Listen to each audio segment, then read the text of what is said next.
It is Wednesday, July 6th. No, July 8th. Wow. More coffee. 2022. I'm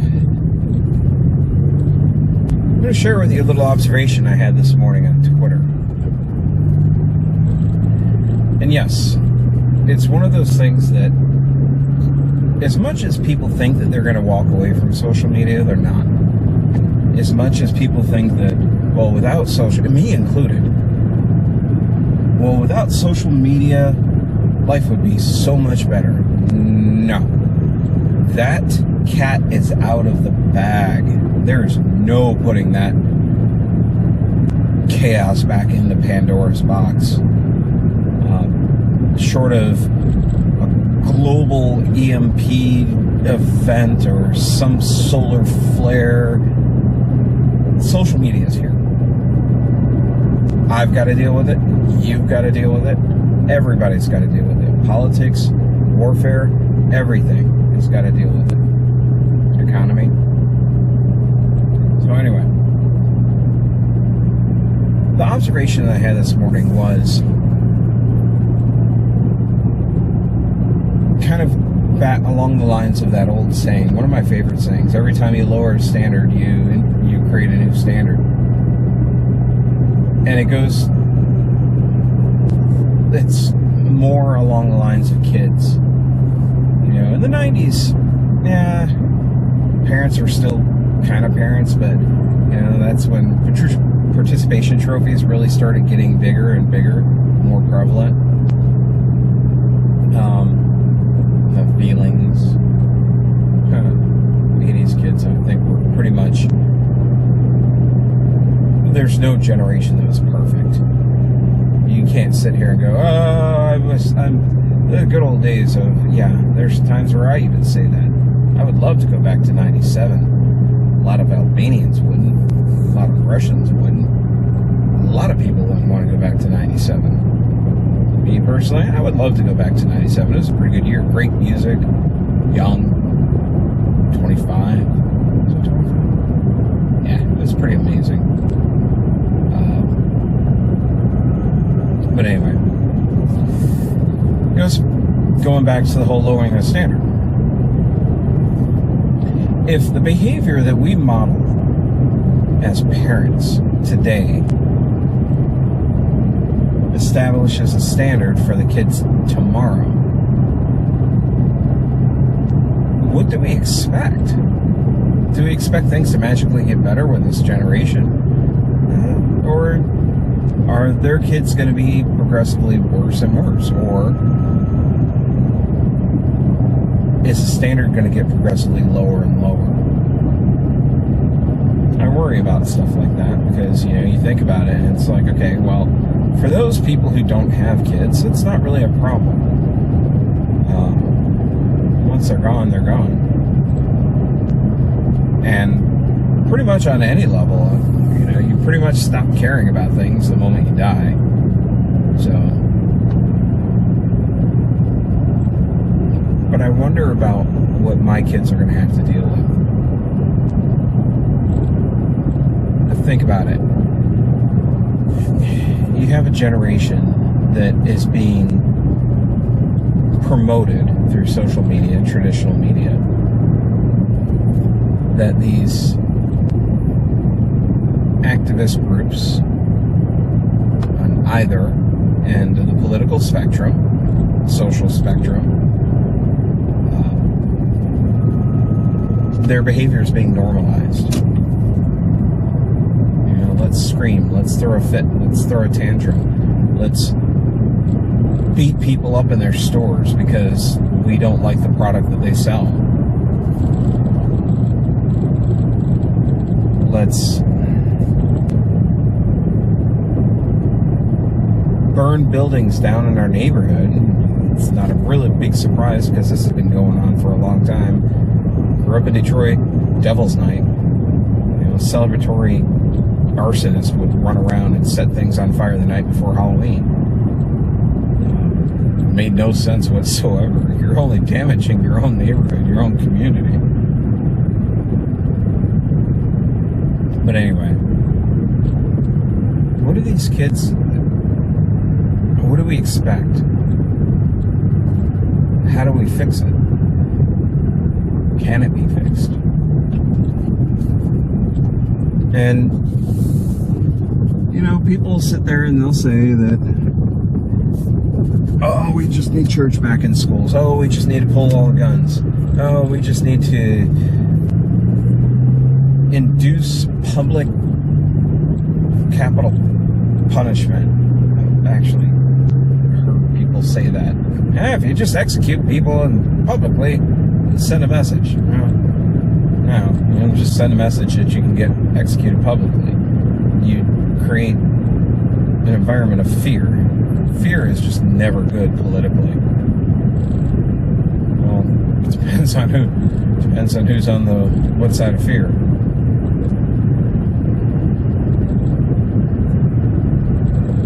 But I don't know. I mean, you know, what do we expect is going to happen? What are these kids? What are my kids? Your kids? What standards are they going to have to, are going to be out there for hard work or innovative thinking or tenacity, professional loyalty, ethics? It's going to be a fascinating time. Impulse control. That's what I was going to talk about. I forgot about that. This generation doesn't understand the root. Actually, it's not this generation. And I really hate making statements like that. But people today have an issue with impulse control. I wrote about this a while ago. At the beginning of the pandemic, back in 2020. Pandemics and social media, where I was inspired by the fact that I wanted to check the phone because I heard somebody had texted me, but I was on a curving, windy road, and I was wrestling with the impulse control of hearing that tone and wanting to check. So this translates into the issue that we're having now. And the issue that's going to be very prevalent in the future is going to be one of impulse control. I have very strong views on things. Some views might not be popular. Some views might be caustic. Extremely caustic.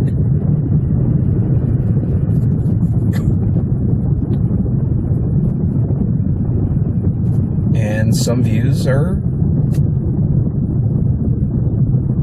not going to be on social media, not going to be on any digital media if I can control it.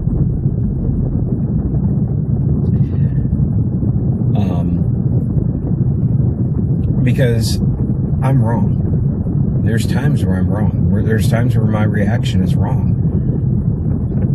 But I'm not going to give into, or I'm going to try not to give into impulse control and contribute to the bigger problem in the world. Something happens, Buffalo. I had a video on Buffalo. I actually didn't post it because I realized that a certain personal information was not able to be edited out in that video. Nothing I said, just observational leakage.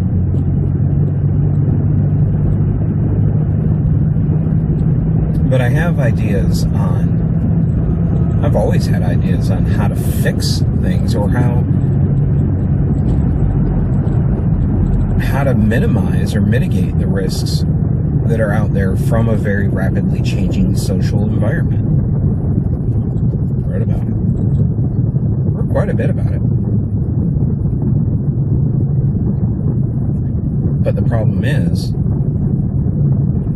the first step to solving a problem is admitting you have a problem.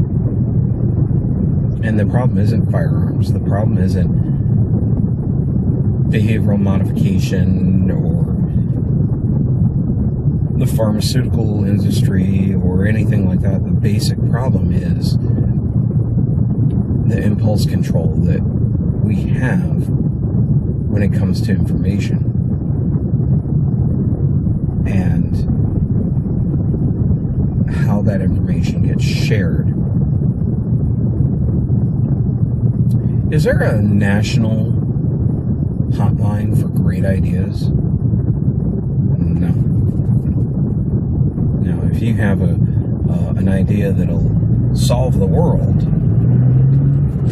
solve the world's problems when it comes to energy or food or whatever, is there somebody you can tell? Not really. But there is in a way. This. Writing. Now doing vlogs. Doing podcasts. You can share ideas. And you can gain an audience. You can put forth ideas and attract people who are going to help think things through. I love being the devil's advocate to really good ideas. The better idea, the more I want to pick it apart. The more I want to try and induce a failure, or to criticize it, or to sharpshoot it. Because the only way an idea gets better is if it's pressure tested. The only way that we get better is if we get stressed as a society, as a people.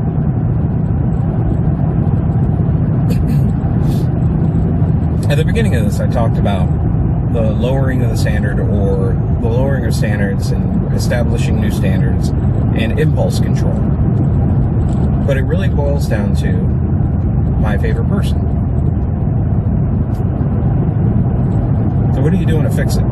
How are you encouraging the transmission of good ideas, or the critique of even better ideas?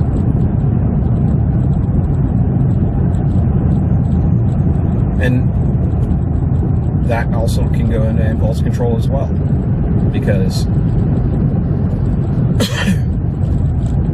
sometimes it becomes difficult to share ideas because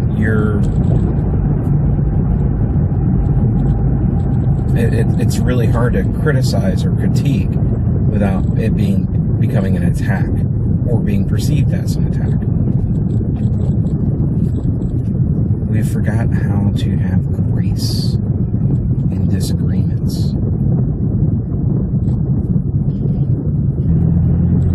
And that can be a problem. That lack of grace, that lack of control, that can be a problem. That's going to be a big problem.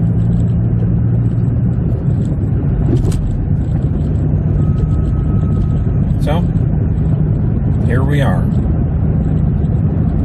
In a very interesting time where things aren't going to get better. They're not. There's no magic wand. There's no magic solution. You have to make them better. You have to make them better for yourself. You have to make them better for your local community. You have to make things better.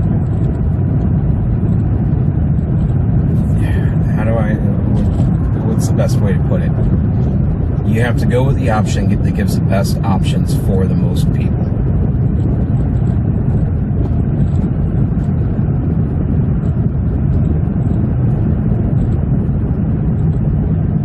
So enjoy. Buckle up. It's going to be interesting. It's going to be fun. But all is not lost.